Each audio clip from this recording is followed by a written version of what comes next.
अगर आपने अब तक हमारे चैनल को सब्सक्राइब नहीं किया है तो प्लीज़ हमारे चैनल को सब्सक्राइब करें और हमारे आने वाली वीडियोज अपडेट्स पाने के लिए हमारे बेल आइकन को जरूर छू दें। काला पानी की सज़ा बीते ज़माने की एक ऐसी सज़ा थी जिसके नाम से कैदी कांपने लगते थे। दरअसल यह एक जेल थी जिसे सेलुलर जेल के नाम से जाना जाता था।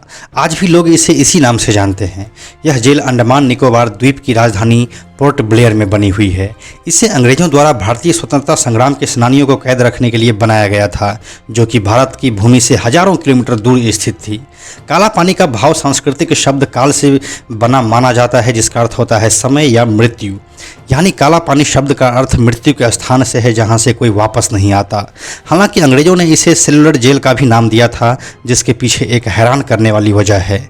आज की इस वीडियो में जानेंगे इसी जेल के बारे में सब कुछ पूरे विस्तार से, ऐसी बातें जो आपको पता चलेगी, जिसको सुनकर आप चौंक जाएंगे कि हमारे आज़ादी के सेनानियों ने कितना कुछ सहा है इस देश को आज़ाद करवाने के लिए। नमस्कार, मेरा नाम है प्रशांत और आप देख रहे हैं बेजोड़जोरा.com का यूट्यूब चैनल। अंग्रेज हमारे स्वतंत्रता सेनानियों के लिए कितना क्रूर होते थे यह बात बताने की ज़रूरत नहीं है। जितनी भी क्रूर ढंग से वो हिंदुस्तानियों को प्रताड़ित कर सकते थे वो करते थे। उन्हें परवाह नहीं होती थी कि वो जिंदा बचेंगे भी या मर जाएंगे। वो छोटी छोटी गलतियों या फिर विरोध के लिए बड़ी से बड़ी सज़ा देते थे। इन्हीं सज़ा के दौरान जब अंग्रेज़ों का सामाजिक बहिष्कार होने लगा और लोग जमकर उनका विरोध करने लगे, तब अंग्रेज़ों ने एक तरकीब निकाली। तरकीब ये थी कि क्यों ना विरोधी हिंदुस्तानियों को कहीं दूर ले जाकर सजा दी जाए। इसी क्रम में वो भारत से दूर भारत के ही एक आइलैंड को चुनता है। यह आइलैंड होता है अंडमान और निकोबार द्वीप समूह। यह द्वीप समूह पूरी तरह से समुद्र से घिरा हुआ है। यह सिलसिला 18वीं सदी से ही शुरू हो जाता है। साल 1857 में जब सैनिक विद्रोह हुआ था, उसके बाद अंग्रेज डरने लगे थे। उसी के बाद वो आज़ादी के दीवानों के लिए क्रूर हो गए। उसी के बाद एक वानगी देखने को मिलती है साल 1860 के आसपास। इस समय 200 क्रांतिकारियों को अंग्रेज अंडमान लेकर जाते हैं और साथ में जाते हैं जेलर डेविड बेरी। उन्हीं के साथ एक डॉक्टर को भी भेजा जाता है जिनका नाम होता है James Pattinson walker. James walker इससे पहले आगरा में मिलिट्री डॉक्टर का काम कर रहे होते हैं। इन 200 क्रांतिकारियों को वहां लेकर जाने के बाद अंग्रेज समझ जाते हैं कि इन लोगों को सजा देने और प्रताड़ित करने के लिए इससे ज़्यादा सही जगह नहीं हो सकती है, क्योंकि वहां पर किसी के परिजन नहीं होते हैं, कोई समाज नहीं होता है और कोई इन अंग्रेज़ों को रोकने वाला भी नहीं होता है। उसी के 3 सालों के बाद साल 1863 में कराची जेल से वहाँ पर 733 और कैदियों को लाया जाता है। उस समय पाकिस्तान अलग नहीं हुआ था, इसीलिए कराची भी भारत का ही हिस्सा था। अब तक अंग्रेज समझ चुका था कि इन आज़ादी के मतवालों को अगर हमें दबाना है तो इस जगह की हमें बहुत ज़्यादा ज़रूरत पड़ने वाली है। फिर वहाँ पर शुरू होता है एक काम कंस्ट्रक्शन का। कंस्ट्रक्शन एक टेम्पररी जेल बनाने का काम शुरू हो जाता है। मज़दूरों की कमी तो होती नहीं है, क्योंकि लाए गए सभी कैदियों से मज़दूर का काम लिया जाता है। इस तरह से 1857 के क्रांति के बाद वहाबी विद्रोह, मणिपुर विद्रोह आदि से जुड़े सेनानियों और अन्य देशभक्तों को अंग्रेजी सरकार के विरुद्ध आवाज़ उठाने के जुर्म में अंडमान के इसी जेल में रखा गया और उन पर तरह तरह की यातनाएं की गई। यहाँ पर लाए गए क्रांतिकारियों के पास वापस जाने का कोई विकल्प मौजूद नहीं होता था। यहाँ पर आने के बाद क्रांतिकारी बस मौत का इंतज़ार करते थे। धीरे धीरे इस जगह का नाम काला पानी पड़ गया। मतलब यहाँ पर आए लोग काल के मुंह में आ चुका है और अब वो वापस अपने ज़िंदगी में नहीं लौट सकता है। लेकिन एक तरफ हिंदुस्तानी थे जो हार मानने को बिल्कुल भी तैयार नहीं थे और लगातार आज़ादी के लिए संघर्ष कर रहे थे। विरोधों की संख्या बढ़ती जा रही थी और साथ में बढ़ रही थी अंग्रेज़ों की मुसीबतें। कैदी अब ज़्यादा होने लगे थे, इतना ज़्यादा कि वहाँ बने जेल में अब पूरा नहीं हो पा रहा था। इसी को देखते हुए अंग्रेज़ों ने अंडमान की राजधानी पोर्ट ब्लेयर में एक वृहद जेल बनाने का निर्णय लिया। इस जेल की नींव 1896 ईस्वी में रखी गई थी और 1906 में यह बनकर तैयार हो गई थी। इस जेल में कुल 698 कोठरियां बनी थी और प्रत्येक कोठरी 15 बाय 8 फीट की थी। इन कोठरियों में 3 मीटर की ऊंचाई पर रोशनदान बनाए गए थे ताकि कोई भी कैदी दूसरे कैदी से बात नहीं कर सके। इस जेल का मुख्य भवन लाल ईंटों से बना हुआ है और ये ईंटें बर्मा से यहाँ लाई गई थी, जो आज म्यांमार के नाम से जाना जाता है। इस भवन की 7 शाखाएं हैं और बीचों बीच एक टावर है। इस टावर से ही सभी कैदियों पर नज़र रखी जाती थी। ऊपर से देखने पर यह एक साइकिल के पहिए की तरह दिखाई देता है। टावर के ऊपर एक बहुत बड़ा घंटा लगा था जो किसी भी तरह का संभावित खतरा होने पर बजाया जाता था। प्रत्येक शाखा 3 मंजिल की बनी थी। इनमें से कोई शयन कक्ष नहीं था और कुल 698 कोठरियाँ बनी हुई थी। इस जेल की सबसे बड़ी बात यह थी कि जो रोशनदान उसमें लगी हुई थी उसमें से सीमित रोशनी ही अंदर आती थी। कोई भी कैदी चाहकर भी उस रोशनदान के बाहर नहीं झांक सकता था। एक कैदी का दूसरे कैदी से संपर्क करना तो दूर, वो उन्हें दिखाई तक नहीं देता था कि दूसरे सेल में कौन कैद है। किसी को नहीं पता चल पाता था कि उनके अलावा वहाँ पर और कौन है। जेल में बंद स्वतंत्रता संग्राम के सेनानियों को बेड़ियों से बांधा जाता था। कोल्हू से तेल निकालने का काम उनसे लिया जाता था। हर कैदी को 30 पाउंड नारियल और सरसों का तेल निकालना होता था। यदि वह ऐसा नहीं कर पाता था तो उन्हें बुरी तरह से पीटा जाता था और बेड़ियों से जकड़ दिया जाता था। काला पानी जेल में भारत से लेकर म्यांमार, बर्मा तक के लोगों को रखा गया था। यह जेल गहरे समुद्र से घिरी हुई है, जिसके चारों तरफ और कई किलोमीटर तक सिर्फ और सिर्फ समुद्र का पानी ही दिखता है। इसे पार कर पाना किसी के लिए भी आसान नहीं था। इस जेल की सबसे बड़ी खूबी ये थी कि इसकी चहारदीवारी एकदम छोटा बनाया गया था, जिसे कोई भी आसानी से पार कर सकता था। लेकिन इसके बाद जेल से बाहर निकलकर भाग जाना लगभग नामुमकिन था, क्योंकि ऐसा कोशिश करने पर कैदी समुद्र के पानी में ही डूबकर मर जाते। भारत के साथ साथ म्यांमार, बर्मा से भी यहाँ सेनानियों को सजा के तौर पर लाया गया था। एक बार यहाँ 238 कैदियों ने भागने की कोशिश की थी, लेकिन उन्हें पकड़ लिया गया। एक कैदी ने तो आत्महत्या तक कर ली और बाकी पकड़े गए। जेल अधीक्षक वाकर ने उनमें से 87 लोगों को फांसी पर लटकाने का आदेश दिया था। दरअसल यहाँ हर कैदी के लिए एक अलग सेल होती थी और हर कैदी को अलग अलग ही रखा जाता था, ताकि वो एक दूसरे से बात नहीं कर सके। ऐसे में कैदी बिल्कुल अकेले पड़ जाते थे और वो अकेलापन उनके लिए सबसे भयानक होता था। इसी वजह से इस जेल का नाम सेल्यूलर जेल रखा गया था। अंग्रेजी से सेल्यूलर जेल के नाम से ही बुलाते थे, जबकि भारतीयों के लिए यह एक काला पानी जेल था, क्योंकि यहाँ की सज़ा काला पानी से कम नहीं थी।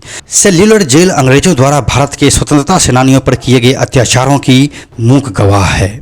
यह जेल भारतीय इतिहास का एक काला अध्याय है। भारत जब गुलामी की बेड़ियों में जकड़ा था, अंग्रेजी सरकार स्वतंत्रता सेनानियों पर कहर ढा रही थी। हजारों सेनानियों को फांसी दे दी गई, तोपों के मुंह पर बांधकर उन्हें उड़ा दिया गया। कई ऐसे भी थे जिन्हें तिल तिल कर मारा जाता था। इसके लिए अंग्रेजों के पास सेल्यूलर जेल का अस्त्र था। यहाँ कितने भारतीयों को फांसी की सज़ा दी गई और कितने मारे गए, इसका कोई रिकॉर्ड मौजूद नहीं है। लेकिन आज भी जीवित स्वतंत्रता सेनानियों के जहन में काला पानी शब्द भयावह जगह के रूप में बसा है।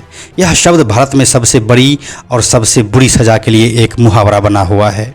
अंडमान के पोर्ट ब्लेयर में स्थित इस जेल की चहारदीवारी इतनी छोटी थी कि इसे आसानी से कोई भी पार कर सकता था। लेकिन यह स्थान चारों ओर से गहरे समुद्री पानी से घिरा हुआ था, जहां सैकड़ों किलोमीटर तक पानी के अलावा कुछ और नजर नहीं आता था। यहाँ का अंग्रेज सुपरिटेंडेंट कैदियों से अक्सर कहता था कि जेल की दीवार जानबूझकर इतनी छोटी बनाई गई है, लेकिन यहाँ ऐसी कोई जगह नहीं है जहाँ से कैदी भाग सकता है।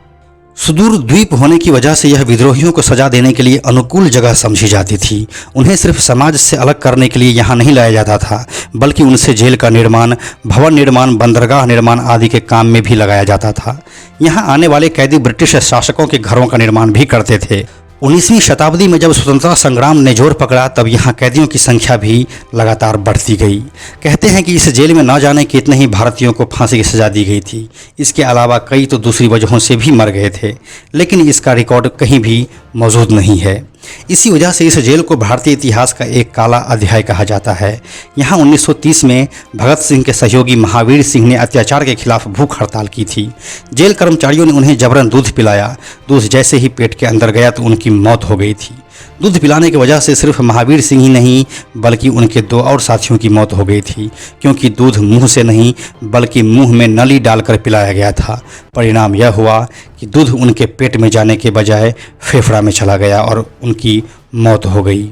उनको और उनके साथियों को दूध पिलाते समय वो लगातार इनकलाब जिंदाबाद के नारे लगा रहे थे। इसके बाद उनके शव में एक पत्थर बांधकर उन्हें वहीं पर समुद्र में फेंक दिया गया था। अंग्रेजों द्वारा अमानवीय अत्याचार करने के कारण 1930 ईस्वी में जब यहाँ कैदियों ने भूख हड़ताल की थी और कई लोगों की जान गई थी, तब जाकर महात्मा गांधी और रविंद्रनाथ टैगोर ने इसमें हस्तक्षेप किया था। परिणाम यह हुआ कि साल 1937-38 के सालों में यहाँ से कुछ कैदियों को वापस भारत भेजा गया और अंग्रेजी शासक ने माहौल को शांत किया। और फिर साल 1939 में दूसरा विश्व युद्ध शुरू होने के बाद इस जेल को पूरी तरह से खाली करवा दिया गया था। अंडमान के पोर्ट ब्लेयर के काला पानी में ज़्यादातर कैदी इंडिपेंडेंट मूवमेंट के सेनानी ही थे। इनमें से प्रमुख रूप से डॉक्टर दीवान सिंह, योगेंद्र शुक्ला, बटुकेश्वर दत्त, बाबूराव सावरकर, विनायक दामोदर सावरकर, भाई परमानंद, सदन चंद्र चटर्जी, सोहन सिंह, वामन राव जोशी, नंदगोपाल इत्यादि थे। इनमें सबसे हैरानी करने वाली बात तो यह है कि बाबूराव सावरकर और विनायक दामोदर सावरकर यानी कि वीर सावरकर को उसी जेल में रखा गया था, लेकिन 2 सालों तक दोनों भाइयों को यह नहीं पता चला कि वो दोनों भाई एक ही जेल में बंद है। इस तरह का कालकोठरी था इस जेल में।